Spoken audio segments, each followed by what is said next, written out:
Hallo Leute, in diesem Video zeige ich dir, welche Lokomotiven voraussichtlich im August 2026 von Märklin ausgeliefert werden. Außerdem gibt es interessante Informationen zu den einzelnen Lokomotiven. Diesmal haben wir zwei Varianten der Class 66. Los geht's!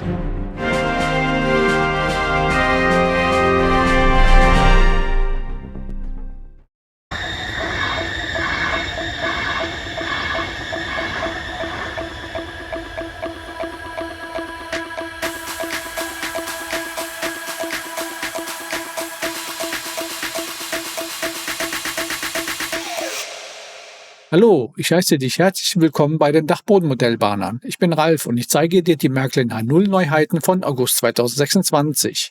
Jetzt starten wir auch direkt durch. Wenn dir das Video gefällt, dann lass gern ein Like und ein Abo da, das bringt den Kanal weiter. Wir danken dir dafür. Wir starten mit der Class 66. Die Class 66 ist eines der erfolgreichsten und prägendsten Güterzugarbeitstiere auf europäischen Schienen. Sie wurde ursprünglich Ende der 1990er Jahre von General Motors EMD in Kanada für die britische Güterbahn EWS entwickelt. Dann hat sie auch schnell das europäische Festland erreicht. Weil sie das sehr enge britische Lichtraumprofil einhalten muss, wirkt ihr Gehäuse im Vergleich zu typischen europäischen Loks schmaler und niedriger. Im Inneren arbeitet ein robuster 12-Zylinder-Zweitakt-Dieselmotor mit Turbolader.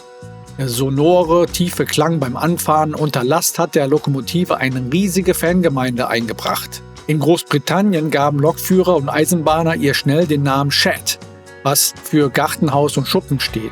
Das liegt an ihrer recht kantigen Form und der Wellblechoptik. Für Güterbahnen war die Class 66 ein echter Renditebringer, unkompliziert, durchzugsstark und extrem wartungsarm.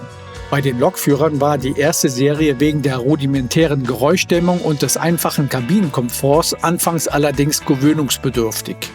Im Zeitraum von 1998 bis 2017 wurden über 650 Exemplare gebaut. Die Lokomotive hatte eine Leistung von 3300 PS und war bis zu 120 km pro Stunde schnell. Märklin bringt in diesem Monat zwei Varianten der Class 66, die sich in der Optik und Nachbildungsdetails unterscheiden.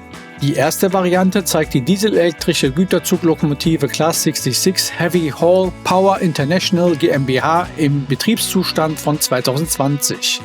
Highlights sind Führerstandsbeleuchtung, Steuerpultbeleuchtung, serienmäßig eingebauter Rauchgenerator mit dynamischem Rauchstoß und mit Pufferspeicher zur Überbrückung von kurzen stromlosen Stellen.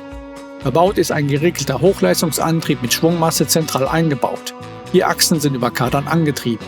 Die Länge über Puffer beträgt ca. 24,7 cm. Die zweite Variante zeigt die Class 66 der DB Cargo im Betriebszustand von 2025. Technisch und von der Länge entspricht dieses Modell der ersten Variante.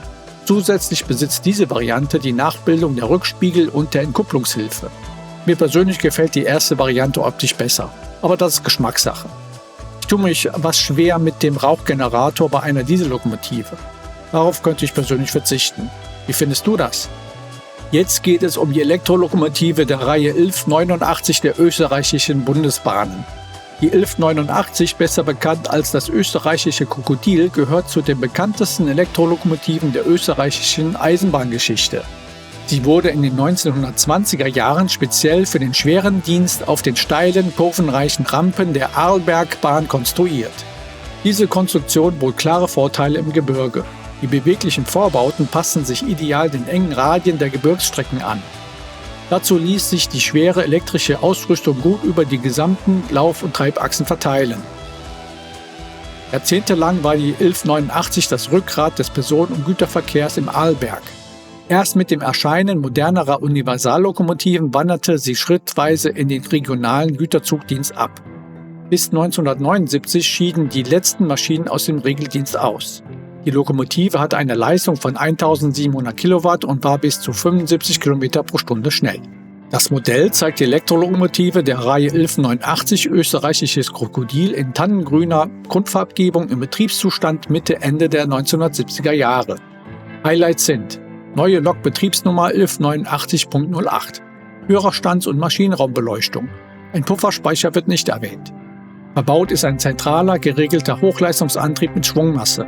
Jeweils zwei Treibräder sind in den beiden Treibgestellen über Kardan angetrieben. Es handelt sich um eine hochdetaillierte Metallausführung mit vielen separat angesetzten Einzelheiten wie Kühlröhren für das Transformatorenöl.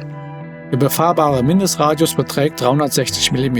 Die Länge über Puffer beträgt ca. 23,4 cm. Als nächstes geht es um die Diesellokomotive der Baureihe 120 der Deutschen Reichsbahn. Die Baureihe 120, ursprünglich als V200 in Dienst gestellt, ist eine der bekanntesten und markantesten Güterzug-Diesellokomotiven Ostdeutschlands. Wegen ihres charakteristischen tiefen Motorengeräusches erhielt sie schnell den legendären Spitznamen Tiger-Trommel. Gelegentlich wurde sie auch als Wumme bezeichnet. Anfang der 1960er Jahre entschied der Rat für gegenseitige Wirtschaftshilfe, dass die DDR selbst keine Großdiesellokomotiven mehr entwickeln durfte.